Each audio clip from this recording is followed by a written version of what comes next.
कांग्रेस के सम्मानित साथी ने जो बात कही और जो रंजन साहब ने जो बातें रखी हैं, उससे तो बात साफ हो जाती कि आपका जो पैनल कह रहा है और जो सरकार कह रही है, जो भारतीय जनता पार्टी के बेचारे गुरु प्रकाश जी हैं, क्योंकि उनकी मजबूरी है कि कुछ ना कुछ कहना, एक भी आपके सवाल का जवाब उनके पास नहीं था और वो कह रहे हैं कि विपक्ष राजनीति कर रहा है। अगर ये देश का नौजवान, मैं आपके कार्यक्रम में इस बात को कह रहा हूं, ये जो अग्निपथ है ये देश के नौजवानों के सपनों को जला रहा है। ये बात सरकार को अभी समझ में नहीं आ रही है, देर सवेर समझ में आएगी। सरकार ये पैमाना रख रही है कि इतने लोगों ने आवेदन कर दिया तो सफल है। मैं दावे के साथ आपके कार्यक्रम में कह रहा हूं, मोदी साहब राशन बांट रहे हैं, 10 किलो मिल रहा है, अभी कह दे कि 10 किलो नहीं देंगे, 1 किलो राशन देंगे, क्या लाइन नहीं लगेगी इस देश में? और अगर 1 किलो राशन लेने के लिए लाइन में लग जाए या बड़ी संख्या में लाइन दिखे तो क्या भारतीय जनता पार्टी और सरकार जश्न मनाएगी कि अभी भी हमारा सफल है राशन वितरण? यह मजबूरी है। 4 साल नहीं, 4 महीने के लिए भी अगर आप करते तो कुछ नौजवान जिनके अंदर जज्बा है वर्दी का, वो वर्दी के लिए जाते।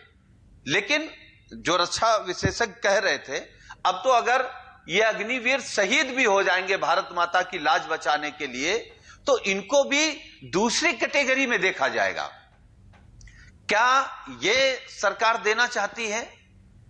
तो सरकार खुद नहीं समझ पा रही और कह रहे हैं कि हम जवाब दे रहे हैं। देखिए, भारतीय जनता पार्टी जवाब तो किसानों के भी कानून पर दे रही थी, जवाब तो आप लोग नोटबंदी पर भी दे रहे थे, लेकिन तो जवाब दिए तो 2019 का लोकसभा चुनाव भी जीता है और उत्तर प्रदेश जहां से आते हैं अभी तो हुए चुनाव, तो भरोसा तो कहीं ना कहीं समझा तो देते हैं।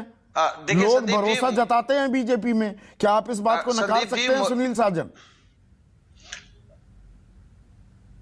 नहीं, मैं इसलिए इस बात को कह रहा हूं कि हमसे ज्यादा अनुभव आपको है।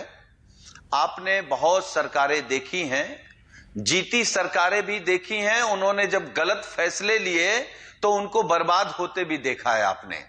आज भी पार्टियां अपने अस्तित्व बचाने के लिए लड़ रही हैं, जो पार्टियां 40-45 साल लगातार इस देश को चलाई हैं। तो इसका मतलब आप अगर गलत फैसले लेंगे, ठीक है, जनता ने आपको अगर जिता दिया तो जनता ने आपको इस नाम पे नहीं जिताया था कि आप अग्निवीर लेकर के आएंगे। आप तो कह रहे 2 करोड़ रोजगार लेकर के आएंगे। उत्तर प्रदेश में योगी जी कह रहे थे कि पिछली बार भी जब शपथ ली माननीय योगी जी ने तो उन्होंने कहा हम 100 दिन में नौकरियां और रोजगार का इंतजाम करेंगे। अभी जब दोबारा शपथ ली तब भी कहा कि हम 100 दिन में नौकरी और रोजगार का इंतजाम करेंगे। 100 दिन पूरे हो गए, जश्न मन गया, एक भी नौकरी नहीं है। तो क्या कर रहे हैं आप तो सिर्फ धोखा दे रहे हैं और धोखा आप बहुत दिन तक देश को नहीं दे सकते हैं। ठीक है।